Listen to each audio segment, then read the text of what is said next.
Jair Bolsonaro sai como desses depoimentos, professor? Alô? Pronto, foi. Essa questão é bem importante. Eu vou propor, como eu sempre faço, dar um passo atrás. Boa. O que é que nós estamos assistindo agora? Nós estamos assistindo, me permita repetir o óbvio, a um julgamento. O que ocorre nesta fase do julgamento? O julgamento só pode acontecer porque houve uma denúncia, no caso da Procuradoria-Geral da República. Uma denúncia de 86 páginas, cujo argumento principal é que o 8 de janeiro não foi um fato isolado, mas o clímax de uma cronologia de uma tentativa golpista que remonta a 2021 e que tinha como principal eixo a desmoralização das instituições para que o golpe fosse autojustificado. Esse é o argumento da Procuradoria-Geral da República e no documento de aproximadamente 1000 páginas, a Polícia Federal anexou provas para cada um dos indiciados. Em primeiro lugar, o Supremo Tribunal Federal, a primeira turma, precisava acolher ou não a denúncia. A denúncia poderia ter sido arquivada, ela não o foi. Por quê? Porque os 5 ministros integrantes da primeira turma consideraram que as provas e as evidências apresentadas pela Procuradoria-Geral da República eram robustas o suficiente para merecer um julgamento. Estamos agora no julgamento. Do que se trata do ponto de vista técnico? A defesa precisa contestar as provas apresentadas e a contestação pode ser de várias ordens. Pode ser uma contestação fática. Pode-se provar se, por exemplo, se diz que alguém estava no lugar A e a pessoa comprova que estava no lugar B, é um desmentido fático da evidência apresentada. Não esperemos, isso não vai acontecer porque a Polícia Federal não cometeria tal erro. É o primeiro ponto. Segundo ponto, a defesa tem que se ater a questões técnicas nas evidências. As evidências foram colhidas de maneira correta? Por exemplo, há uma série de procedimentos formais para colher evidências. Você não pode plantar evidência, você não pode fazer... Por exemplo, se você fizer uma busca na casa de uma pessoa, encontrar uma arma do crime, mas se você não tivesse um mandado de busca, essa prova é inutilizada. Ela não pode ser utilizada contra a pessoa, embora seja a arma do crime. Ela não pode ser considerada para efeito do julgamento. Então, o que faz a defesa? A defesa procura argumentos fáticos ou técnicos para defender o seu cliente. Professor Viaro, nós assistimos na íntegra os depoimentos. O senhor assistiu algum advogado realmente desenvolver uma argumentação técnica? Não que eu lembre. No máximo, o advogado do Walter Souza Braga Neto. Foi o que mais se aproximou. Os restantes era uma piada.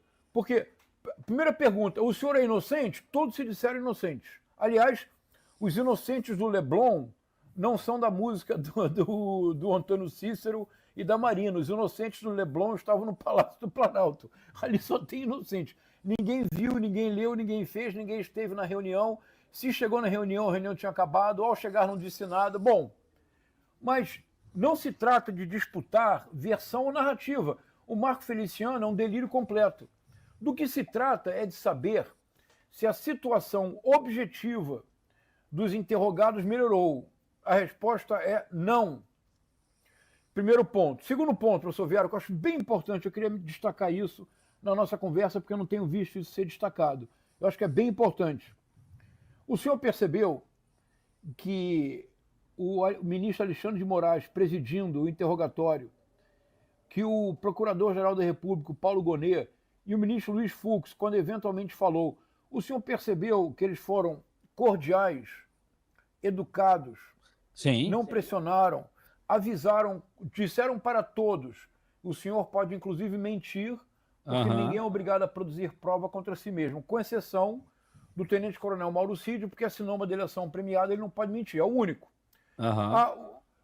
Compare, professor Viaro, com as cenas deprimentes do Sérgio Moro, calando a voz do advogado do Lula, o Zanin, e da juíza Gabriela Hart, sendo extraordinariamente grosseira com o presidente. Então, compare. O que isso quer dizer? Isso quer dizer que Se nós colocarmos a bola no chão, se nós abaixarmos a temperatura, a extrema-direita definha. A extrema-direita só viceja no caos, caos cognitivo e no caos produzido pela retórica do ódio. Numa situação normal, pessoas adultas numa sala interrogando e respondendo. Ninguém precisa... Não se trata de interrogatório do Carlos Alberto Brilhante Ustra, ídolo de Bolsonaro e de Augusto Heleno. Não se trata de um interrogatório de um juiz parcial, como o juiz Sérgio Moro, ou a juíza Gabriela Hart, ou o juiz Marcelo Bretas. Do que se trata é de uma denúncia que foi acolhida e o amplo direito de defesa apresentado. Eu diria que a celeridade me surpreendeu favoravelmente, acabou a fase do interrogatório, começa o julgamento e eu acho que nós teremos uma resolução desse caso por volta de setembro, no máximo outubro. Mas o mais importante, do ponto de vista objetivo, a próprio fato da extrema-direita querer utilizar o julgamento para criar narrativa mostra um descolamento com a realidade. O que está em jogo são penas, cuja somatória de penas pode chegar a 30 anos, professor Viaro. 30 anos. E em nada, na minha opinião, tendo assistido a todo o interrogatório, não houve nenhum interrogado que tenha saído melhor do que entrou. O senhor se surpreendeu positivo ou negativamente com algum dos interrogatórios?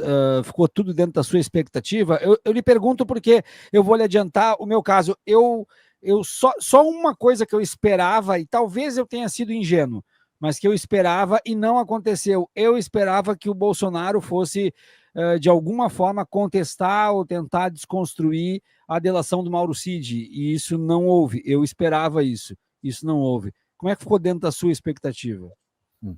Então, eu acho que foi muito bem conduzido pelo Alexandre de Moraes. As perguntas eram muito objetivas e não davam aso a esse tipo de contestação. O Bolsonaro, no princípio, parecia que teria uma atitude mais firme quando ele mencionou, na opinião dele, os fatos que o prejudicaram na campanha em relação ao TSE. Mas, muito rapidamente, quando o ministro Alexandre de Moraes, de maneira bem objetiva, trouxe à colação a acusação que ele fez de que um tinha 30 milhões de dólares, e ele perguntou quais são os indícios que o senhor tem. Resposta dele: não tenho nenhum, peço desculpas.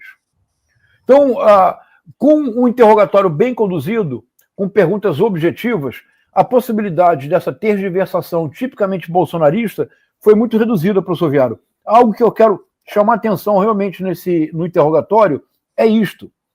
Se nós baixarmos a bola, colocarmos a bola no chão e abaixarmos a temperatura ambiente, a extrema-direita define. A extrema-direita... Professor Viaro, o que Nicolas Ferreira e Carlos Jordi têm a dizer ao Fernando Haddad? Nada. O que aconteceu hoje. O que o Marco Feliciano tem a dizer? Me diga um projeto importante do Marco Feliciano que tenha tido um impacto positivo no cotidiano dos seus eleitores. Eles não têm nada a fazer. Eles não têm nada a propor. Unicamente eles podem criar atrito e produzir ruído.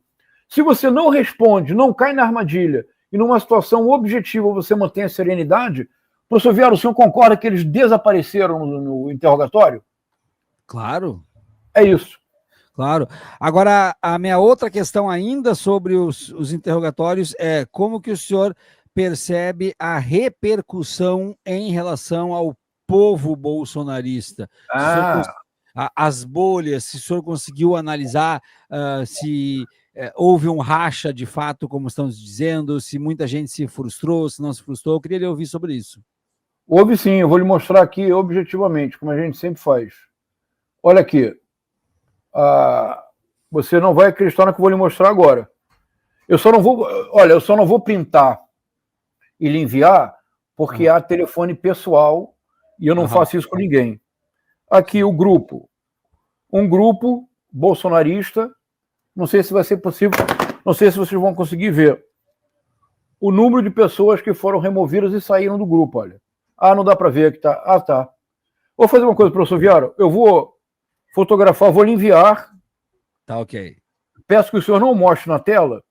Não ninguém. Não Mas vou mostrar. O senhor vai apenas confirmar para as pessoas o que eu estou dizendo. Porque nenhum de nós aqui é bolsonarista. Olha, mandei para o senhor agora. Veja no seu WhatsApp. Não chegou para mim ainda. Ah, chegou agora. Agora chegou. Deixa eu ver aqui. Veja aí, veja se não é o que eu estou dizendo. Olha o nome do grupo, Fechados com Bolsonaro. Isso aqui são pessoas que saíram realmente depois e o grupo não está mais disponível. Espera aí. Espera aí, só um minutinho.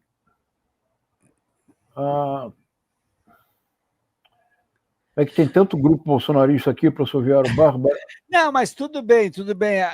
O senhor tem, então, um reflexo a partir do momento em que deixaram o grupo depois do interrogatório. Isso. Teve gente, então, que pulou da barca, como se fala na minha terra. Abandonaram. Olha, no grupo do Telegram é a mesma coisa. A minha impressão é a seguinte: haverá aquele grupo renitente que permanecerá sempre com Bolsonaro. Mas o comportamento do Bolsonaro hoje, brincando com Alexandre de Moraes, pedindo desculpa.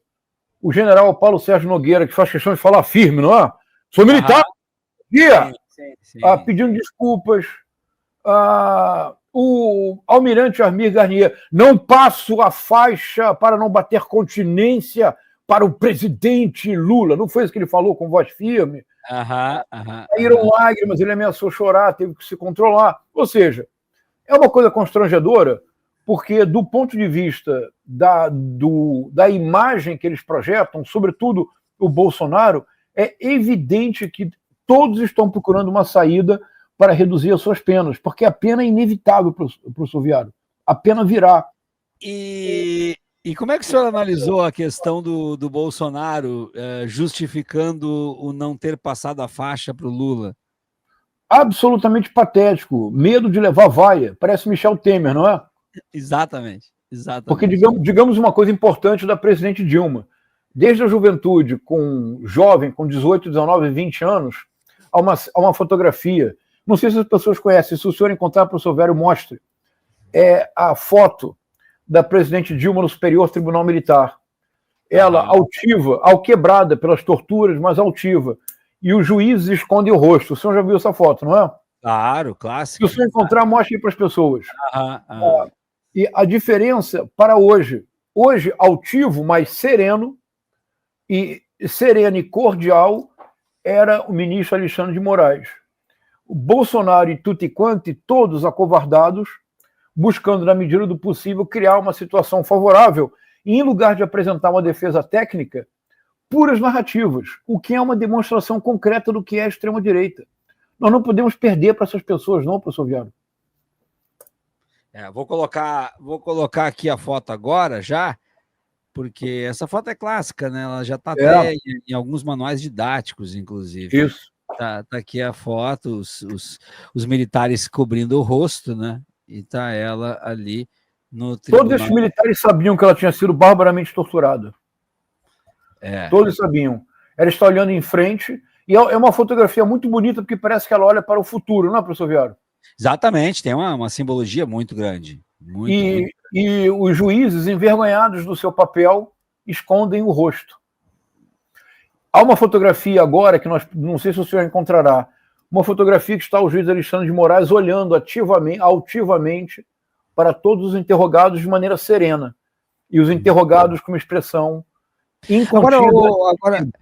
Agora o interessante, professor, é que geralmente numa prisão, no momento de uma prisão, o bandido esconde o rosto quando está sendo filmado.